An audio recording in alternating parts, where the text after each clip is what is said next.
What's up, boys? Newest edition of Toilet Talk. Week 15 recap. End of the regular season. We made it. We made it. And you know who made it? On to the Player of the Week leaderboards. That would be the Bouncers, Tyler LaJoy. First one of the year. With Trevor Lawrence, 44.3 points. You can thank Jake for that one. Leaving Kyle Pitts on the bench, who would have had it, but piss poor management gets LaJoy something out of it. You know what else he got out of it? He got himself a win. Got himself a win, which got him into top 6 and out of the punishment zone. He beat Buffalo. What was your score? 152.5 to 114. Not really close, but that's what happens when you got Trevor Lawrence passing 3 receiving touchdowns to Travis Etienne. That's unbelievable. But playing the Jets, so that's what you gonna get. Thomas gave some playoff, playoff previews as our games of the week. I mean, if Looms v. Thomas was a playoff preview, Thomas, it ain't looking good for you. Looms destroyed him 169 to 93. Had his best game of the week. Best game of the year, some would say. But that's how Thomas has been. He's a flop. He's a boomer bust kind of guy. And I think he's going to boom right when he needs to. But this week he busted.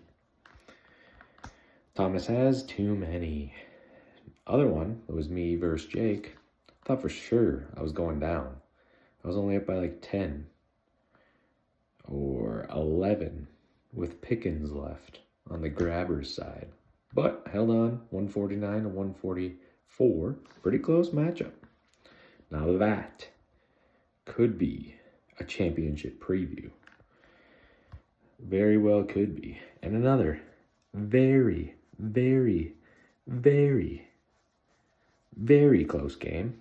We had Colored taking on Two in the Link, One in the Stink. And Rads holds on.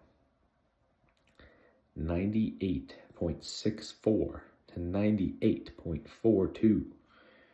He fucking pulled it off. Kicked Steve down to the punishment zone. That's gotta hurt. Devontae Adams goes down. That's gotta hurt. Color gets a win. Needed it bad. Not really, but Steve needed it bad. Couldn't get it. He's facing punishment. And then, last but not least, Lorge had one of his worst weeks of the year. Barely sneaking out a win against James Crooks. And, I mean, Hemi falls to 10th place from first to worst, just like we knew it was going to happen. Toots laughing up above, laughing in his face, because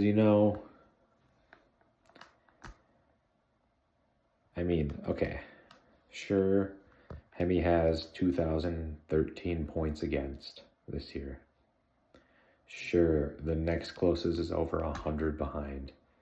That doesn't mean anything. It doesn't mean anything. You got to find ways to get wins. You have a negative point differential. So does Thomas, and he's in the playoffs. Find a way to sneak out the wins, bud. Quit making excuses. All right, so, not much to this week. Didn't really care for much. Or most people didn't really care other than Steve, I would say. I can't speak for the bottom. Not much really changed. other than Steve and TL flipping. So, yeah, I guess moving on to playoffs now. It's going to be the 1 seed, Mike, taking on the 4 seed, Thomas. Mike favored by 21 points and 21. But Gibbs on a bounce back week. That's scary. I am not looking forward to that. Hopefully Drake London doesn't come back, because he's been pretty steadily good no matter who's throwing him the ball. So don't want that. But I think the matchup to watch is going to be the Grabbers versus Looms. Can Looms made the playoffs, finally. Now, can he do something with it? Remains to be seen. I keep saying all year, he's gonna find a way to blow it. He's proved me wrong all year. But when it matters most, will he be able to do it? Who knows? Tune in, starting Thursday. You guys have anybody on Thursday? Doesn't look like it. Tune in Saturday for that one then. Then we have the Bouncers, the 5th place matchup. Bouncers taking on Lorge. I mean, that one, whatever. You guys fighting for the number 1 pick for next year if you want it. Lorge had it last year. Can he do it again? We'll see. But then the bottom tier. We have Buff taking on Steve. Should be a decent one. And then Hemi taking on Rads. And here are my predictions. I think I'll squeak out a close one with Thomas. I think Jake takes the win over Looms. I think Lorge beats TL. I think Buff beats Steve. And then I think Rads takes down Hemi. That's just how it's got to go, I think. Then we would have Steve versus Hemi for the punishment. I wouldn't mind that. Boots, you really gotta win though, because first year getting punished, that would be brutal.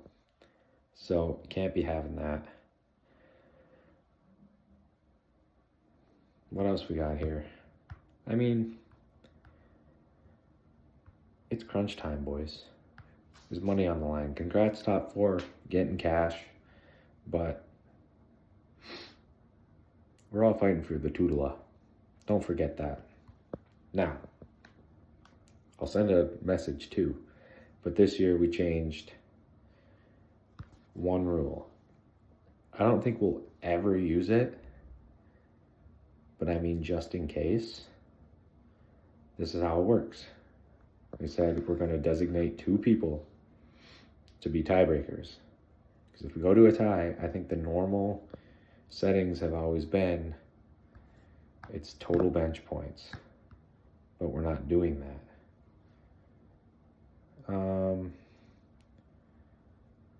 Playoff seeding tiebreaker. Oh, seeding.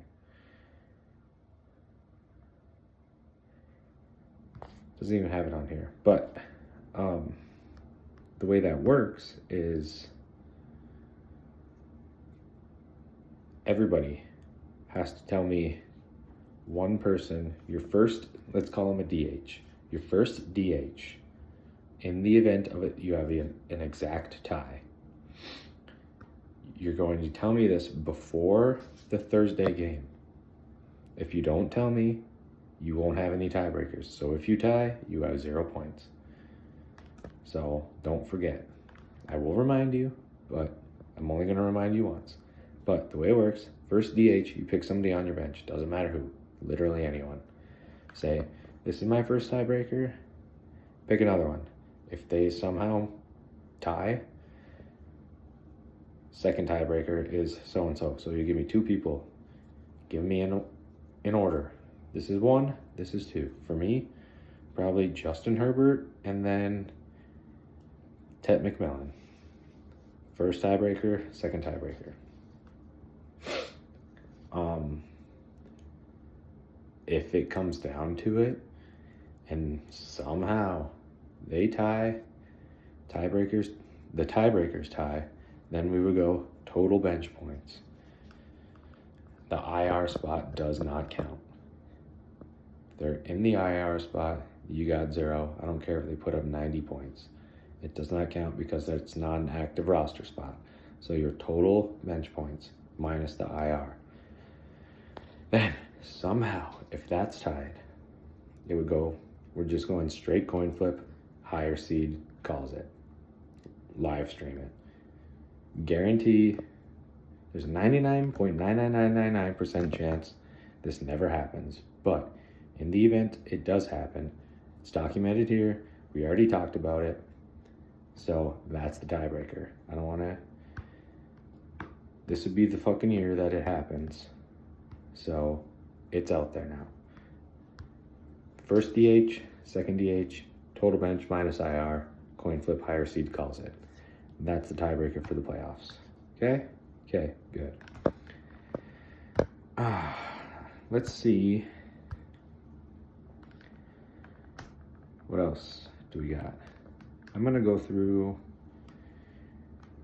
some superlatives for the year. Obviously, total points for overwhelmingly dominated this guy. 2136. Next closest was Jake at 1973. Almost hit the 2,000 threshold. Couldn't quite do it. Points against. Obviously talked about it. 2013, 88 for Hemi. Next closest was Rads with 1898. The bottom 4 were all 1886 or more, so kind of brutal. Thomas sitting at 9-6, made playoffs with a negative point differential. Lord 7-8 with the top 4 points. I would have thought that he would make playoffs.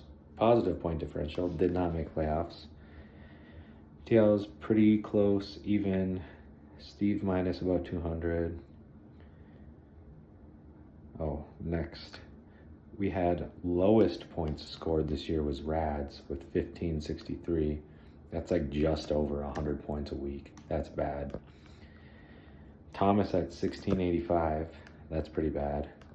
That's like a 115. Oh, Boots was just below that. So Thomas is bottom 3 points scored. But squeaked out a 9-6 record. He made playoffs. Guaranteed some cash. We had 2 teams above 10 wins. Same exact record. There wasn't really a close playoff push this year, which is kind of whack. Usually it comes down to the last week.